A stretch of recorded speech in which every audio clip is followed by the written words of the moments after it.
உடம்புக்காரர்களுக்கு, அதாவது குறிப்பாக சித்த மருத்துவத்தில் நாங்கள் வந்து பித்த உடம்புக்காரர்னு சொல்லுவோம். அந்த மாதிரி சில வகையான உடம்புக்காரர்களுக்கு இயல்பான உணவில் ஒரு சில விஷயங்கள் கூட ஒத்துக்கொள்ளாத ஒரு நிலையை அவர்கள் உடம்பு மாற்றிக்கொள்ளும். அப்படி இருக்கும்போது தான் இந்த மாதிரி அலர்ஜிக் சைனசைட்டிஸ் அப்படின்னு சொல்லக்கூடிய இந்த மூக்கடைப்பு, தும்மல், நீரேற்றம், அதனால் வரக்கூடிய தலைவலி இப்படிங்கிற ஒட்டுமொத்த தொகுப்பு நிறைய பேருக்கு இருக்குது. சில பேருக்கு பார்த்தீங்கன்னா அவங்க ஒரு நார்மலாக வேலை செஞ்சுட்டு இருப்பாங்க. ஒரு கிளாஸ் வந்து ஏதாவது கொஞ்சம் குளிர்ச்சியான அல்லது குளிர்ச்சி தரக்கூடிய பழச்சாறு கொடுப்பாங்க. உடனே தும்மல், மூக்கடைப்புன்னு நீர் கோத்துட்டு ஒரு 15-20 நிமிடங்கள் எல்லாம் நிறைய தும்மல் வர ஆரம்பிச்சிடும். சிலருக்கு பார்த்தீங்கன்னா காலையில் எழுந்து பல் துலக்குவதற்காக போயிட்டு முகம் கழுவுன உடனே தும்மல் ஆரம்பிச்சிருவாங்க. ஒரு 7-8 தும்மல், 10 தும்மல் ஆரம்பிக்கும். சில பேருக்கு அந்த அடுக்கு தும்மல் காலை 9-10 மணி வரைக்கும் கூட தொடர்ச்சியாக வந்து கொண்டு இருக்கும். சில பெண்களுக்கு குறிப்பாக மாதவிடாய்க்கு முந்தைய காலங்களில் 2-3 நாளைக்கு முன்னாடி வந்து நிறைய தும்மலோடு அவங்களுக்கு வந்து இருக்கிறத வச்சு அவங்க தன்னை உணர்ந்து கொள்வாங்க. இன்னும் ஓரிரு நாட்களில் எனக்கு மாதவிடாய் வந்துடும் அப்படிங்கிறது. சில நபர்கள் வண்டியில் வாகனத்தில் போவாங்க, வெளியே இருக்கக்கூடிய சூழலில் இருக்கக்கூடிய இது மாதிரி நம்மளுடைய அன்றாட வாழ்க்கையில் எல்லா அசைவுகள்லையும் இந்த ஒவ்வாமையான கூறுகள் வந்து உடலை பாதிக்கக்கூடிய தன்மை இன்னைக்கு ரொம்ப பெருகி இருக்கு. முன்னாடிலாம் வந்து இந்த சைனசைட்டிஸ், கோல்டு அப்படிங்கிறதுலாம் வந்து ஒரு நடுத்தர வயதில் இருக்கக்கூடிய இல்லைன்னா ஒரு இளம் வயதில் இருக்கக்கூடிய மக்களுக்கு தான் நிறைய இருந்துட்டு இருந்துச்சு. ஆனால் இன்றைக்கி என்ன ஆச்சரியமாக இருக்குன்னா, பல சின்ன பிள்ளைங்களும் குழந்தைங்களும் இந்த மூக்கடைப்பு, தும்மல்னால் அதிகமாக அவதிப்படுறாங்க. அதுவும் குறிப்பாக படிக்கிற குழந்தைகளுக்கு இந்த நீர் ஏற்றி கொண்டு மூக்கில் நல்லா நீர் அடைச்சிக்கிட்டு தும்மலோட, தலைவலியோட அந்த மாதிரி இருக்கும்போது என்ன ஆகும் அப்படின்னா, அவர்களுடைய படிப்பில் கான்சன்ட்ரேட் பண்ண முடியாமல் இருக்கும். எழுத உட்காந்தா மூக்கிலேருந்து அப்படியே தண்ணி வழியக்கூடிய ஒரு வந்து அதனால் ஒரு இரிட்டபிலிட்டி இருக்கும். தலையை அசைக்கும் போது நீர் கோர்த்துக்கிட்டு தலைவலியோட பிரச்சனைகள்லாம் இருக்கும். இந்த மாதிரி இருக்கக்கூடிய அந்த சைனசைட்டிஸ்ன்னு சொல்லக்கூடிய ஒரு அட்டோப்பின்னு சொல்லக்கூடிய ஒரு ஒவ்வாமையினால் வரக்கூடிய முகத்தின் சைனஸ் பதிவுகளில் ஏற்படக்கூடிய நீரேற்றத்திற்கு உணவு ரொம்ப ரொம்ப ரொம்ப முக்கியமான விஷயம். நம்ம உடனடியாக தும்மல் நிறுத்துறதுக்கு ஒரு மாத்திரையை போட்டால் அதில் அந்த மாத்திரையில் உடனடியாக தும்மல் நின்றுரும், ஆனால் தூக்கம் வர ஆரம்பிச்சிடும். அப்போது பகல் பொழுதில் அதை போடவே முடியாது. அதை போட்டுட்டு டிரைவிங் பண்ண முடியாது, அதை போட்டுட்டு பரீட்சைக்கு படிக்க முடியாது, அதை போட்டுட்டு பள்ளிக்கு போக முடியாது, அலுவல் பார்க்க முடியாது. இப்படி ஒரு சூழ்நிலையில் இருக்கும். சரி, இரவில் அந்த மாத்திரையை போட்டுக்கலாம், தூக்கத்துக்கு பரவாயில்ல அப்படின்னு நினச்சி போட்டோம்னா அதுவும் வந்து அந்த தும்மலை முழுமையாக பகல் பொழுதில் பாதுகாக்காது.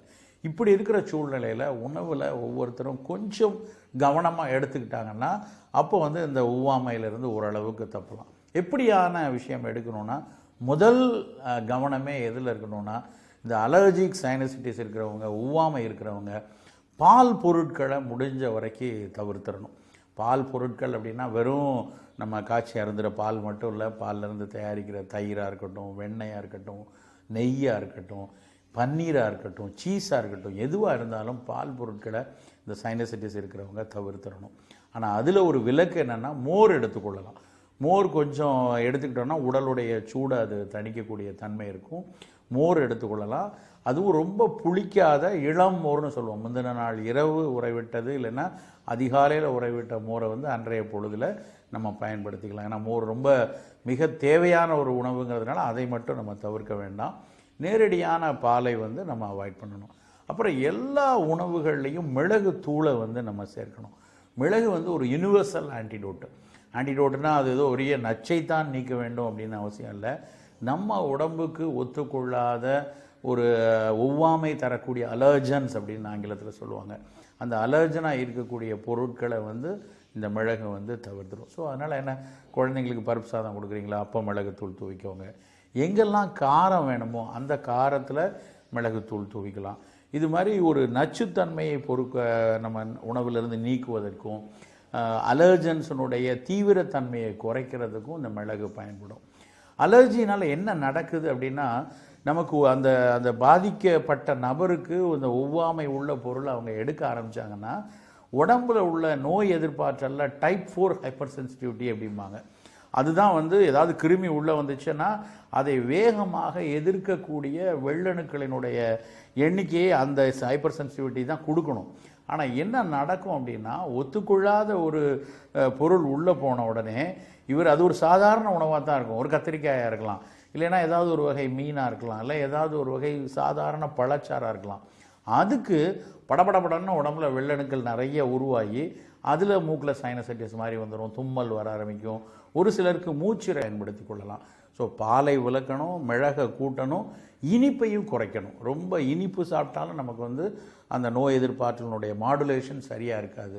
ஸோ அப்போ இனிப்பை குறைக்கணும். அதுவும் குறிப்பாக வெள்ளை சர்க்கரையை விஷம் என்றே நாங்கள் சொல்லிகிட்டு இருக்கோம். வெள்ளை சர்க்கரை வேண்டாம். எப்போ இனிப்பு வேணாலும் குழந்தைங்க நம்ம பனை வெல்லத்தை கொடுக்கலாம், தேனை கொடுக்கலாம், இல்லைன்னா நாட்டு சர்க்கரையை கொடுக்கலாம். அந்த மாதிரி வெல்லத்தை கொடுக்கும்போது அது ஓரளவுக்கு கபத்தன்மை அதிகம் வராமல் இருக்கும். ஆனால் வெள்ளை சர்க்கரையை எடுத்தோம்னா அதுவும் வந்து கபத்தன்மை அதிகமாக உண்டாகும். ஸோ உணவில் இந்த பால் பொருட்கள், மிளகு, அப்புறம் இந்த வெள்ளை சர்க்கரை தவிர்த்துடணும். இன்னொரு முக்கியமான விஷயம், நீர்க்காய்கறிகளை தவிர்க்கணும். நீர்க்காய்கறிகள்னால் அதாவது வாட்டர் பாண்டட் கட் பண்ணால் வெட்டுறோம், அப்போ தண்ணி வருதுன்னு வைங்க. அது பீர்க்கங்காயாக இருக்கலாம், புடலங்காயாக இருக்கலாம், சுரைக்காயாக இருக்கலாம், தக்காளி பழமாக இருக்கலாம், கிரணி பழமாக இருக்கலாம். ரொம்ப நீர் உள்ள காய்கறிகளை வந்து முடிந்த வரைக்கும் தவிர்த்துடணும். ஆனால் ஒரே சமயத்தில் இல்லை நான் ஹோட்டலில் தான் இருக்கேன், என்ன காய் போடுறாங்களோ அதுதான் சாப்பிட்டாகணும் அப்படிங்கிற ஒரு சுச்சுவேஷன் இருக்குன்னா அந்த நீர்க்காய்கறிகள் சமைத்ததுக்கப்புறம் அதில் மிளகுத்தூள் தூவிக்கலாம். இப்போ ஹோட்டலில் எல்லா இடத்துலையும் மிளகுத்தூள் இருக்கும். அந்த மிளகுத்தூளை அந்த சுரக்காய் கூட்டு வச்சுருக்காங்கன்னா அது மேலே தூவிக்கொள்ளலாம். அது மாதிரி நீர்க்காய்கறிகள் வந்து தவிர்த்துக்கணும்.